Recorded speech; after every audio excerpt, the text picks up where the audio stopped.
Hello, listener. This episode of RecLess was recorded live at the Maryland State Parks and Recreation Conference in beautiful Cambridge, Maryland. We had a great interview in spite of some audio and Wi-Fi difficulties. And now, on with the show.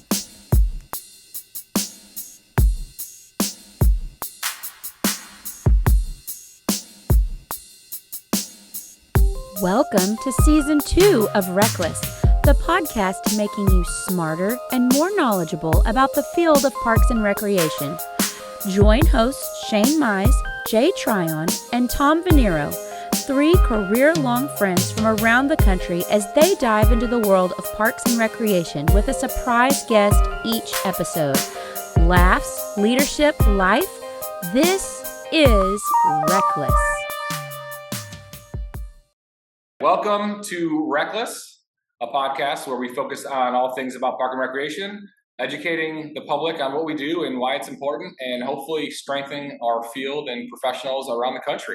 This is episode 9 of season 2. I am your host today. My name is Jay Tryon, and as always, I am joined by Tom Venniro, who actually is sitting next to me today and is not virtual. Right. And Shane Mize, who is virtual and was not cool enough to come with us on this trip. I didn't get the invite. Yeah, so for those that are wondering, we're actually sitting together, Tom and I are at the Maryland Recreation and Parks Association State Conference.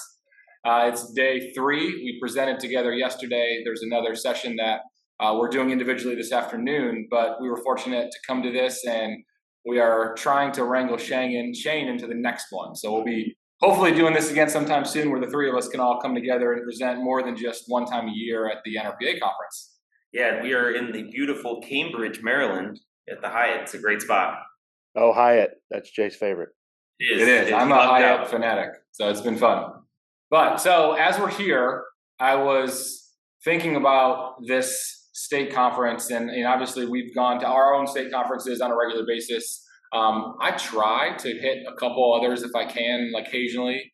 I went to a session yesterday that was talking about cost recovery, and I was having a conversation with the host or the speaker after that about different conferences. And, I know we've talked about the NRPA conference a lot, but I wanted to kind of pose the question to this group on, has there been a session that you went to at a state conference that you think needs to be presented at the national conference, or one that had an impact on you on a smaller scale than what we see at national? Yeah, I don't know who wants to go first. I'll let Tom. Yeah, I'll go just because it's fresh. And I do want to add, I should have mentioned, the Hyatt had a welcome sign for Jay, one of those people that stands out there with the board with his name. Really? So among the Hyatts. He even got a late checkout today. So the rest of us, my bags are in the room here. We had to check out at normal time, but Jay's got special privileges here. We need to get a sponsorship going with the Hyatt. That's true. So I'm just going to start with what's fresh in my mind, because actually I went to one at the state conference a year ago in New York, and then just went to a follow-up session today. We've talked about it on RecLess before, and I'm not going to mince words. Today's session that I went to, no offense, but it blew the one out of the water that I went to in New York. Maybe because everything's a little more advanced and has progressed since then, but it was about AI. And Dwayne Profit was the presenter. I was lucky enough to work with Dwayne on the TEDx College Park series, and he's a genius. He's a whiz, all things technology. Prince George County, is that correct? Where Dwayne is currently working, and he's been there for a while. But wealth of knowledge, and the topic, people in the room, their minds were blown with some of the concepts that he was discussing. And Jay, you were in the room. The capabilities and what we could do with it are pretty much endless. And he covered, I think, the flip side of it, which were a lot of the pitfalls and maybe some of those case uses of how we really should be looking to use it and maybe not looking to use it. Yeah, so you kind of stole it. I was going to talk about that session too, because it just came from there. As the three of us have talked about it, I don't use much AI at all. And he talked about actually we use it more than we think we do, but I never really have gotten into the Chat GPT or the other common features. I would like to try to get into it more, but I haven't yet. But I think this session was more of hey, let's do it. You're missing out, because it should make your life easier. It should make things a little more strategic, where you can pull more information that you may not get by just typing up a traditional job description or course description. It's interesting because AI for y'all potentially felt a little bit like esports at first. Like y'all didn't really understand how y'all were going to work it into your offering, how you were going to make it part of your day to day. And now it starts to feel like it really is something that we're not going to be able to avoid. We have to embrace and figure out how we can sharpen our sword a little bit with it. You know, that's funny you say that. I was just going to say before you mentioned that, Dwayne, the quote of the session to me, and Dwayne, he got a big chuckle out of it, but he's got to get along with the ride. That genie is not going back in the box or the bottle. Right. And it's the truth. How about you, Shane? For me, I don't go to a lot of state conferences because I don't present a lot. There was a time when I was younger that I was presenting specifically on outdoor education stuff, and I went to some non-Parks and Rec conferences, but some outdoor educator conferences. But I can't remember necessarily a session. I do remember a regional conference. It was in Houston, but it was not a state. It was a regional conference. They had a gentleman that was a local Baptist minister, and he did a session on temperament and temperament testing. And it was just so unique that it's always stood out in my mind. And I understand for, a faith-based organization, that's probably pretty important, essentially talking about in some ways emotional maturity, right? And how you handle trauma and stress in high situations. And, I think all of us want to hit that at the high level. I'd assume a church and others would definitely want to make sure people handle those emotional situations pretty well. I really enjoyed that. He had us all take a temperament test. And then he talked about what temperament meant to him and how you manage it and how you regulated your emotions. He gave us some walk away tips on things and some sites to look at. And I just never heard anyone do anything on temperament. So it wasn't another state conference, but it was definitely not a state conference. It was a local conference. And I was very impressed by that session. I think there's always things that like we just see at the national level, but like sometimes on a smaller scale, it can be more relatable in some cases. I hate to say it, but sometimes I'm not going to NRPA or a state or even a regional conference and trying to get better at a director. I'm not trying to sharpen that sword so much. I'm just trying to fill my cup back up. Like I'm exhausted, or at times this industry has gotten really difficult for me and I'm getting a chance to get away to go to a conference, and I'm looking for something that maybe excites me again. And so I'm sure there was a great session on budgeting or management or leadership, and we see those historically everywhere we go. But those unique ones, whether it's AI, sharpening the sword a little bit, but totally different, where not a lot of people are working in that, or even something like a temperament testing where it's just a completely different viewpoint. Those are the ones that sometimes just really stick out to me no matter where I go. Let's turn it over to get chatting with our guest, and I'll give you a guess on what state the guest works in. What do you think? Well, you looked over to them to confirm that the group was at Prince William County, so I assume maybe. Oh, I see. Tom's trying to give it away. That was not the same. Yes, it wasn't that the was same. just Okay, well then I'll just say Maryland. Okay, so our guest today works and resides in the state of Maryland. They work for one of the largest agencies in the country. And I think if I give you that hint, you're going to guess what agency it is. Maryland National Capital, the alphabet. Say the whole thing, though. You got to see if you know. Maryland National Capital, we own the world, us versus the world, Parks and Recreation. Something like that. I can't remember. It is the Maryland National Capital Parks and Planning Commission. That's right.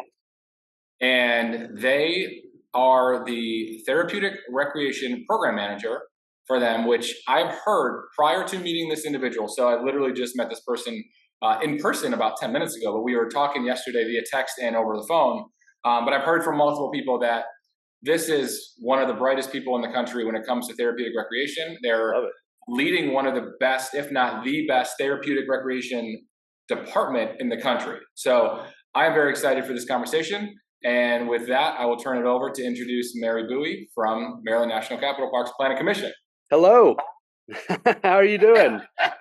So as I said, we're in a tight space right now, so we're going to squeeze in so we can see each other on camera. Sure. But Mary, thank you for joining us today. I know this was not on your agenda going into the week, and maybe it wasn't on your agenda until about 10 o'clock last night. So thanks for spending the time to be here with us. As I heard from multiple people, as I just said, what can you tell me about what you're doing from a therapeutic side in your department that sets you apart, and how did you get there? Well, as he mentioned, we are the Maryland National Capital Park and Planning Commission. That's right. And I'm on the Prince George's County side. It's a bi-county agency. Sounds like you know about us. So we're very fortunate to have been established by the state's General Assemblies that we have adequate funding typically to do amazing things, and we try really hard because it's the right thing to do. But this year is our 50th anniversary of providing disability services for our county residents and visitors. So I even got a little extra to spend on some super amazing celebrations and just to further promote awareness and things like that. So I'm excited about this year.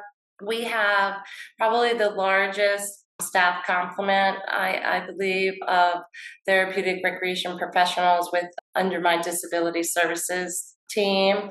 So I have a large number of therapeutic recreation programmers who provide specific programming for individuals with disabilities. And then we have 6 additional professionals that provide program access and inclusion services to individuals who participate in what I call the regular Recker programs. This year, we just rolled out, it's called Access on Wheels. We have a trailer that's full of all types of adaptive equipment, like the accessible movie mats. We start to have sensory tents at all the festivals. It's kind of a quiet area with lots of fidgets and things, just adding more and more access so that people don't need to call us, that we are building it right into all of the things that we're doing is one of the good ones. We just won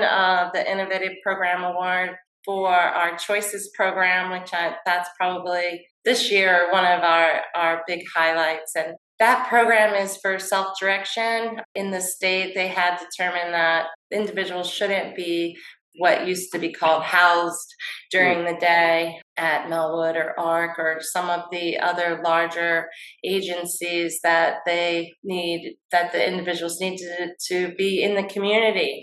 And they were given about 5 years to make their plans to make that happen. It didn't, it's kind of like the community wasn't ready. So there was probably 40 adults with intellectual disabilities just sitting in the lobby at a community center or at the mall or the library.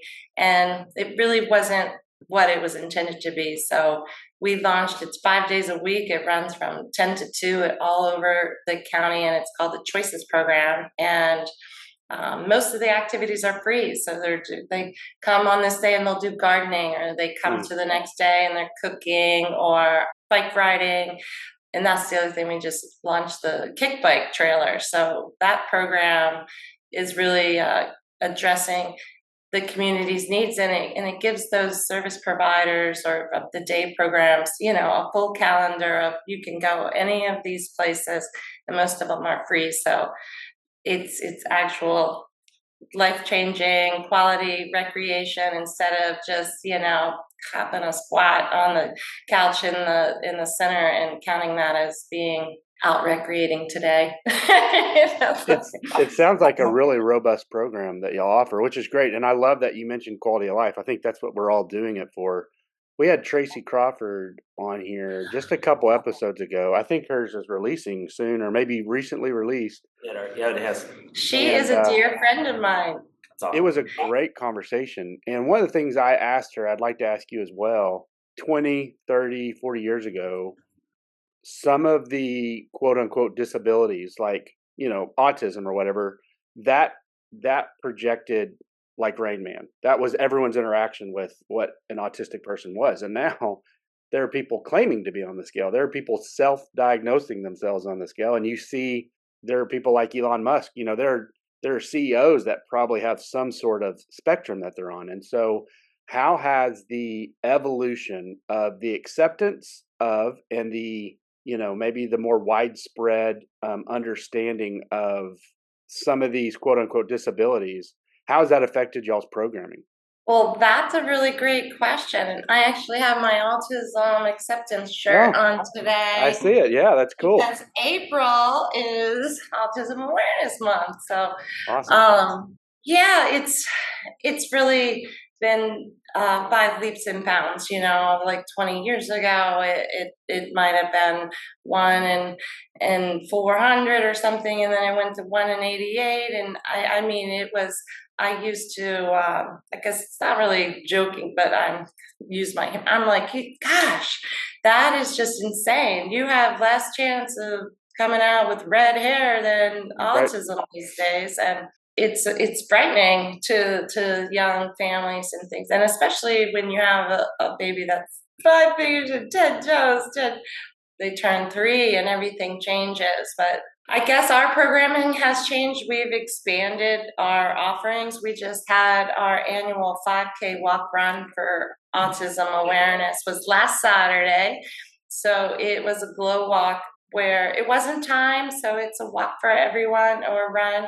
And we raise funds for the UFIT scholarship, where we fund individuals with autism to participate in a day camp program of their choice. We also renovated a underutilized racquetball court at the South Bowie Community Center and turned it into a snoozling therapeutic sensory room. Oh, cool. It was the first of its kind in the state of Maryland. I was happy to have been a part of that, and that really gives individuals an opportunity to go to a sensory room or area, and it's a no-fail zone. So you can't make a mistake or get it wrong, and it really has the opportunity to enhance the senses or to calm them, depending on which features you turn on and things like that. If you turn them all on, it kind of feels like you're going back into Woodstock, Right. That's funny. Mary, I've got a question for you. That everything that you're talking about sounds like you have a pretty good handle on what you're offering to the residents and any of the constituents that might use the services. From a small agency's side, we don't necessarily always have we don't have a team, a therapeutic recreation team, and we don't have access to that, whether it's funding resources, the amount of people on our team specifically. So specialization in providing those services is definitely something that we talked about, I think, a couple of weeks ago, that might be lacking in certain agencies. We had the opportunity, Jay and I had the opportunity yesterday to talk about exactly what you mentioned, Shane and Mary, quality of life and providing memorable experiences in any size agency, small or large.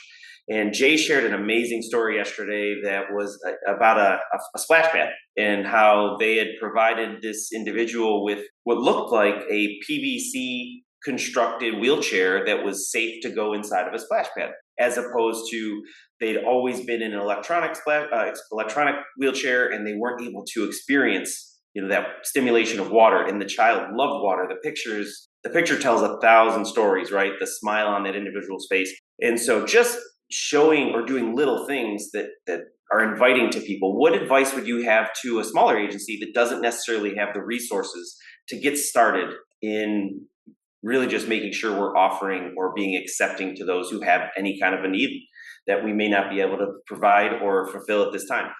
Good question too. So no matter what size, you really just need to have that welcoming attitude, language, the pictures in your website or your brochures, so that they know that I'm welcome here. And if you don't have a ton of funding for additional support aids or things like that, just trying to make everything you can completely accessible and welcoming. So, and have clear signage, like this is where the right entrance is, have all your spaces be able to be accessed like the swimming pools. So having the lifts, the ramps, the accessible water wheelchair, and we even have water walkers, same kind of PVC things. We're not getting any younger in this country. So it's for the first time probably in the history, in a few years, there'll be more older Americans than children. So it's where we need to get ready for all of this, and even us. Like at some point, we might need that handrail or those extra features. We have an accessible golf cart that has a ramp on that. If you just have a couple of things that might enhance your special events, or or your festivals, to be able to provide that assistance or transport to the activities or the events. Really having the open conversation, because each person is different. It depends on what they need, and answering the phone and having that type of conversation in that relationship. We don't always get it right, but they know how big our hearts are and that we believe in it, and that so they're more forgiving on the day that you get it wrong. One of the key pieces, especially for small agencies that have limited funding, is training of customer service with all our customers, and having that welcome, accepting attitude. What I teach about just welcoming individuals, and then just take the registration, and then you have the conversation on how you can support and help folks, and training on that type of welcoming and customer service and service animals, and where's the adaptive equipment, and where's the accessible community center or picnic pavilion, or whatever the case might be. Well, Mary, that's great insight and advice. And I really love, and it goes back to, again, I learned so much through our session yesterday and just this conversation that we've only been having for 20 minutes. But sharing your success stories is another part of that. You mentioned the fear, people have a fear. We've noticed that with just some small intro programming through the Special Olympics, or some other programming that we've done to really welcome everybody. When they see it, when individuals see it, they're so excited about it. But when they don't see it, we feel that they're not necessarily asking about it. And so to see that photo of the young lady using the water accessible wheelchair, Jay, you had a story yesterday in the session. Didn't that have pretty much a really nice after effect? Oh my gosh, the trickle down effect from that. Obviously, the parents loved it. The parents were so thrilled that we offered that. But then it led to other families being aware that we have that wheelchair, and other families asking about other future programs and other accessible features that we can do for our events. So then it just led for us to do more, because there was a demand for it, and they were able to come to us because they felt that they could talk to us about it, because we started to bridge that gap. Yeah, and they may be otherwise scared to ask that question, and apprehensive. So yeah, that's a great piece, and some great words to live by. Well, on the other side that I'll add to that is the individual that all started from was a resident of our town. But then it got to social media, and then they shared it, the family shared it. So then it's, well, I'm going to go visit that park and that splash pad, and I live 45 minutes away, but my town that I live next to, that's 5 minutes away, they don't offer that. So people are driving into our town, and they're spending money in our town, and they're obviously, praising us on their social media. So other people are seeing that, town leadership, elected officials. So then it obviously gives kudos to your department, which is a win-win for everybody. It's interesting. Y'all were both involved in our master plan, and we heard from our master plan, specifically the think tank, that rec therapy was something we were lacking in, rec therapy type classes and all abilities type classes. And so we did our egg hunt just a couple weeks ago, and we set up a long table with some turf that we draped over it, and we put eggs on the table outside of the actual egg hunt on a trail that was 10 feet wide, and that was our adaptive. And we were totally expecting, and we got a couple folks whose kids were either, they had sensory issues or they had mobility issue, and their parents were able to get them to that table, and the kids got to egg hunt off the turf table, and it was really cool. But the thing we were surprised to see, and it shows our privilege that we live with every day as folks that don't have any adaptive things we have to overcome, is one of the people that showed up for our egg hunt was a parent who was in a wheelchair, but their kids weren't. We had created an egg hunt where you have to roll, or you have to be on the football field. And then when the sound goes off, there's 800 kids running around grabbing eggs, and the parents kind of walk behind them. And so that parent couldn't participate in that.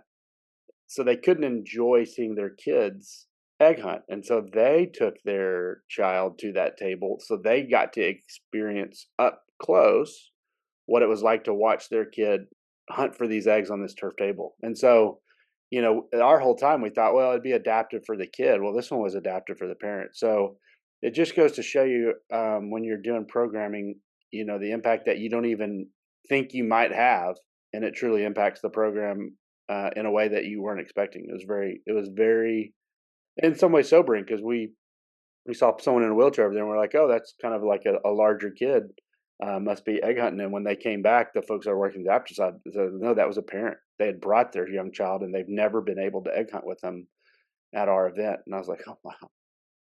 That's awesome.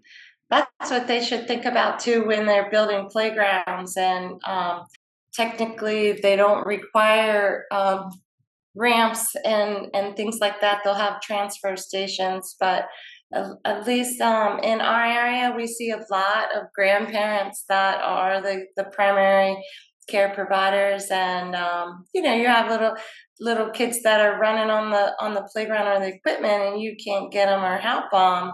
So it is accessibility just is great for everyone, especially grandparents, and then parents that have other children that are maybe pushing a stroller or something. That really works out great. And sounds like your egg hunt was a huge success. Yeah, no, it was very popular. It continues to grow every year. The guys know I'm very pro egg hunt, and I think it shows your intention. He is. He's a fan. I think we had a long. We did too long of a conversation. I think it shows your intentionality as a department with how you set it up, and so it was just another thing that we're adding. And in fact, next year we're going to add baby races. So not that it's all abilities, but you see those little babies at courts, and you've got the 6 or 7 month olds, and they crawl across and they grab eggs. We're going to do a baby race. Yeah.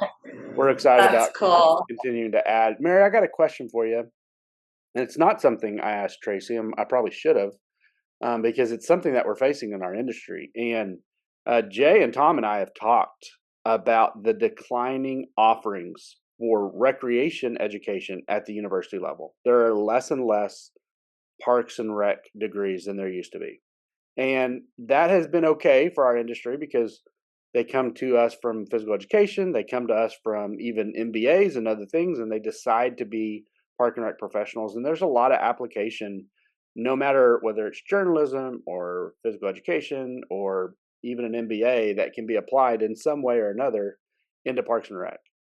But in your case, specifically for recreational therapy, do you search out degrees from a rec therapy university? And if you do, does that make your job bringing on more rec therapists to serve the recreational therapy portion of Maryland National Capital Against the World Park and Rec Commission Planning Zoning Group? Does that make your job more difficult? Are there less rec therapists out there than there used to be through the education process? That's an excellent question. We just talked about this actually yesterday. I brought this up in the TR branch meeting, that because we have another university that is no longer going to be offering. Temple is ending their recreational therapy program. We don't have a feeder school really in our state.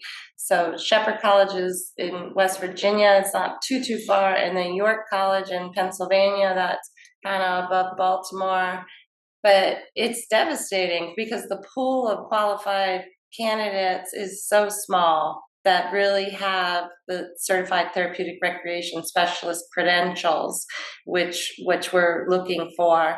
And I was encouraging the other professionals here that are in TR that really needed to keep searching out for those students that need those internships under a qualified CTRS, because we have to continue to build the profession. And so I had 2 students in the room. One of my other colleagues had 2 students in the room. So we really encourage the professionals to keep getting the interns, but we're also working with the HR department because in my agency, we're trying to convince some of the universities that are around us that they should add that curriculum and to be able to grow them and straight into coming into the department. So we're talking to Towson and Bowie State and some of the other ones that are close by that we might be able to encourage them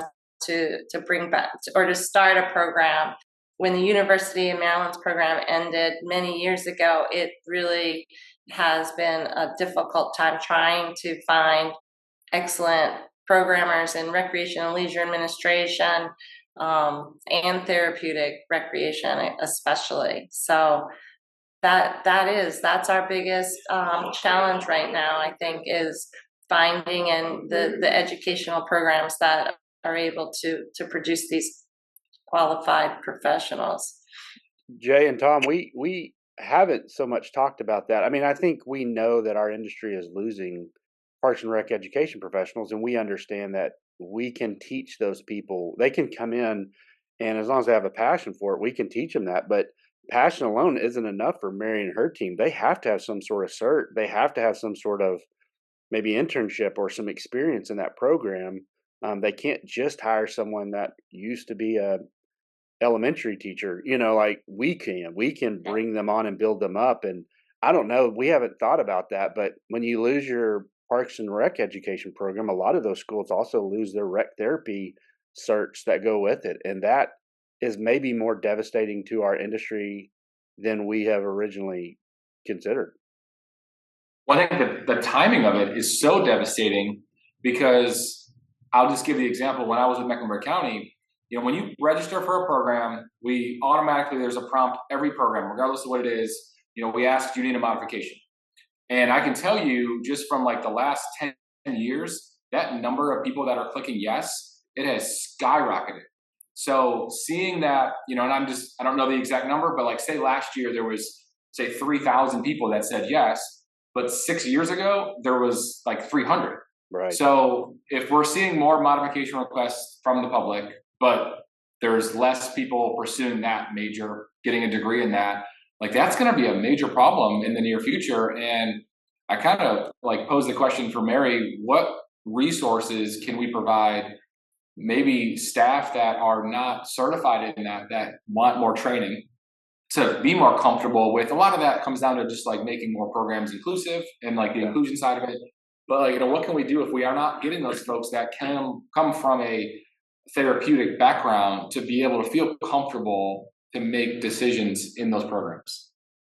There's some resources out there that can help that are free too. The National Inclusion Project offers different trainings or webinar classes and things of that nature that really can help you to just have a basic, better understanding of how to do, communicate with the families and provide some support. The Tracy was president of the ATRS, American Therapeutic Recreation Society, and she and I actually were on the steering committee for about 10 years of the National Institute on Recreation Inclusion, the NERI conferences that we held, and we were talking about in my group here that we needed to host something like that. So this year at MRPA hosted an ADA summit, and it was sold out, and with regular reccers that came and wanted to learn more or how they could better meet the community needs, and because they are changing and they are getting more. And post-COVID is even more, discovering that there's even more people that need accommodations since then. What can we do? We can look for online resources and things, but the directors or the department heads need to have that be a mandatory part of the onboarding or their onboarding orientation. That's for new hires or whatnot, should be, some type of class and program. The U.S. Access Board and the Mid-Atlantic ADA Center, they have lots of different free trainings and things that people can dig in and learn a little more about too. But helping them understand to communicate well, and like some of the little things that you can remember, like everything should be no pinch, no twist when you're walking around a building, to look with different eyes. How heavy is this door? Does this door have more than 5 pounds of pull? is it wide enough? You know, can I open it with my elbow? Is it no pinch, no twist, like lockers, everything like that? You just kind of go to make it more readily accessible and available to everybody who comes there. But it's really a thing about your heart that it's everybody is entitled to recreation. So we need to figure out to make that welcoming and available for everyone who comes in, and to have that mindset that it's not a privilege or a luxury. It's the right thing to do. Yeah. And we should be having it as part of our plan. Yeah, you know, I look at it and say, we all have an obligation, you know, everybody. And Jay, what you had shared about the kind of the case study of how many individuals are expressing they have a need or a modification. You know, I look at, we have a program where we are currently serving a young lady, really sweet young lady with Down syndrome. And we've made it work. Our staff had to go through some additional training. It's almost a shame to me that the students, and we say, you know, the typical reccers, right? So the rec management side, as opposed to the therapeutic rec, it's almost a shame that they're not getting that training as part of their general rec management training. You know, and that's something, going back to the question I asked about how small agencies can maybe navigate without having a specialized individual or team. If all of our rec staff were able to, or had access to, or had some kind of a mandated training, that would obviously at least put us in a better position to be aware of a lot of what you've talked about today.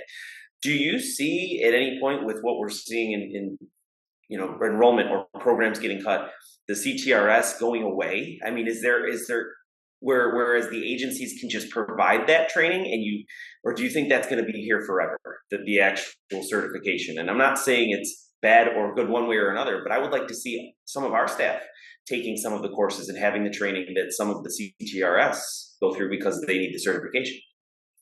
That's a good question, and we do have that as part of the requirement for some of our positions, like my position specifically.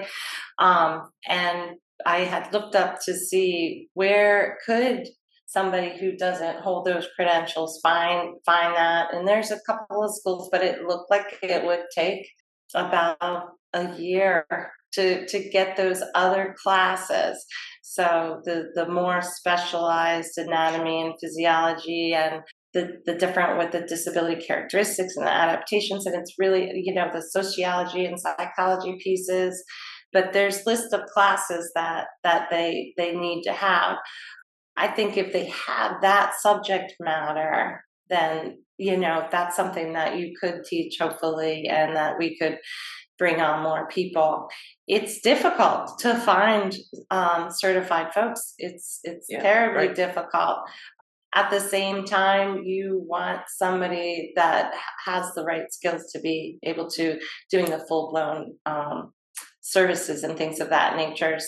But you're right, I think that there should be some type of, and maybe that's what we get the universities to do. If they don't have the whole program, to have the special set of classes that are on the list that a regular record would need to then qualify for that additional piece.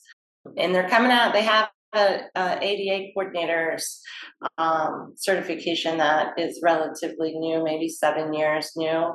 But that's important too, that if they don't have that person, then maybe they need an ADA coordinator type person to make sure that you're complying, because the ADA is the floor, not the ceiling. And John Montgomery used to always say that. So it was, you know, that's the worst. I like to say it that way. That's the worst that we can do. Sure. Because it seems like sometimes we just try to do the least amount possible, and you know, that doesn't serve anyone well. Like your water wheelchairs and those types of things. We even have adult changing tables coming in now. So there's a demographic that we can't serve, or if there's seniors who have made strokes, or somebody that uses a power chair. So to be able to have that actual lift feature and that changing table so they can use the pool, which water is so great, Yeah. We have a new one that's coming in online in May, so I'm excited about that. Tracy said that as well. Tracy said that the AD standards are the floor. They're the minimum that you're trying to achieve. When we had her on, and I think sometimes that's great to hear because I don't think we always thought that way. I think we thought some of those standards we felt were like we were owners to us. Oh my gosh, we're having to get to this standard where anyone can get to this room or this facility or this function of the program. And really, that's the bare minimum what those folks deserve, and we should be doing everything we can to go above and beyond. Mary, I don't know if this is a good time to maybe look to wrap up a little bit, but and that's if you two gentlemen have more questions, great. But I want to ask Mary a question that we had talked a little bit before I just met Mary right before the show, and so just getting to know Mary a little bit. You seem to have an amazing way about you of serving and enhancing other people's lives. And we ask this to a lot of our guests, not all of them, but you're spending so much time and effort on that. What do you do to enhance your life and release or relax? And you shared some really fun examples with me earlier, so I'd love it if you would maybe elaborate on that and share with our guests and Shane and Jay. Well, this conference always just rejuvenates me and seeing the fellow professionals. I love people. My favorite hobby is trophy rock fishing. So here in Maryland, we love our rockfish, striped bass. People call them different things. And you can't see us, but we are on the Choptank River, which flows into the Chesapeake Bay. And I was telling them that I was fortunate. I have a friend who his boat's name is Lieutenant Dan, and we rocked the Choptank a couple of years ago. Yeah, and it was great. So when you say you won, how many did you catch, or how big? So he had paid into all the different Calcuttas. So there actually was another person whose fish was larger, but he wasn't in all the Calcuttas.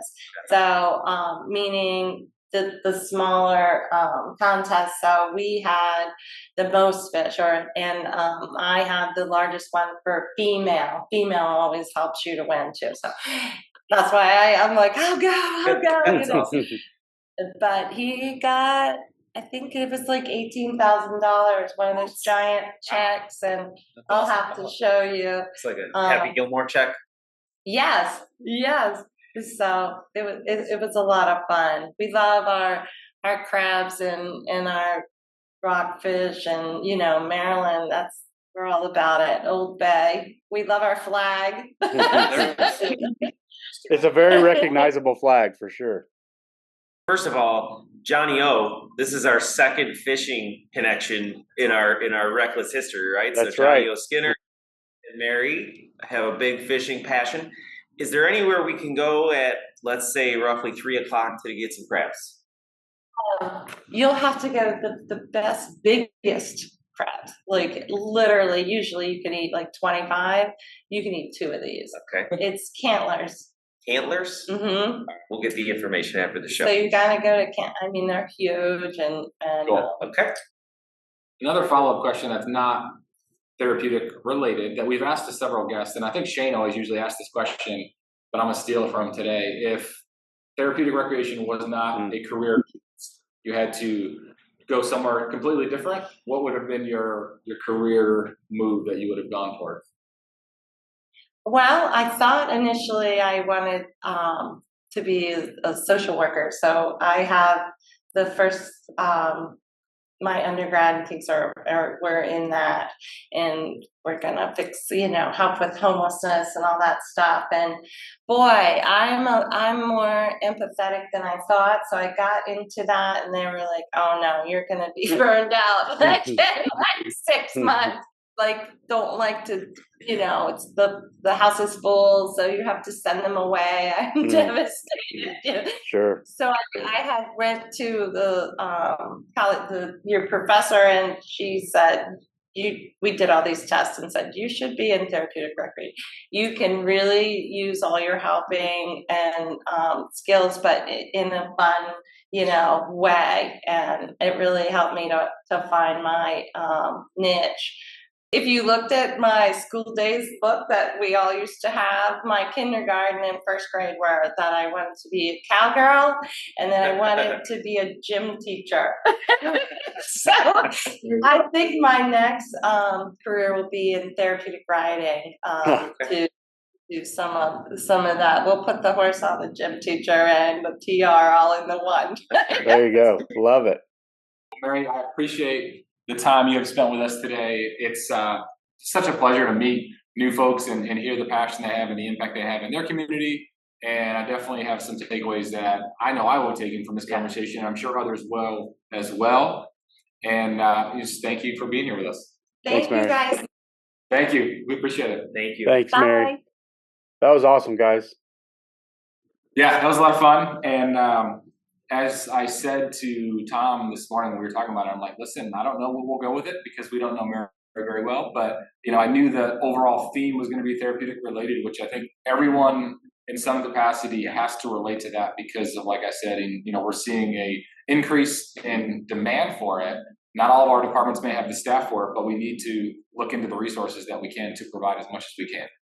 Yeah, and it's good to know good people because Mary came extremely highly recommended by a few people here, and they definitely hit it out of the park. So it was, I want to say great pull to Jay, but I don't want to give him any credit for this here. Right. So I believe Debbie that helped us out. Yeah, Debbie Hoffman and also Courtney Weinstock said that this would be a great person to talk to. So that's the best thing about this podcast is getting to meet people all across the country and what they do. It's been really cool. And Mary just added that to the list. That was an awesome, I will give Jay some credit, awesome pull, because that was pretty last minute. So I was glad we were able to pull it off.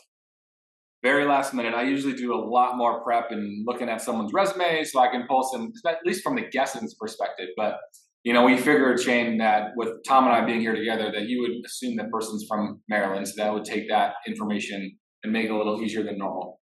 I was definitely looking at the conference schedule to try to see if I could guess who it was from one of the speakers. Yeah. Right, that's what I was going to say. On the flip side, you have a Bobby Nance or you have other people who are not from Maryland. So there was a good chance. But you probably would have assumed if you saw that list, it would have been like Chris Matthews, just because I know Chris is here. Yeah, I saw his name on there. Well, everyone that's out there listening, thank you for joining us today. And Shane and Tom, once again, it's been a pleasure. And look forward to the next one. See you, folks.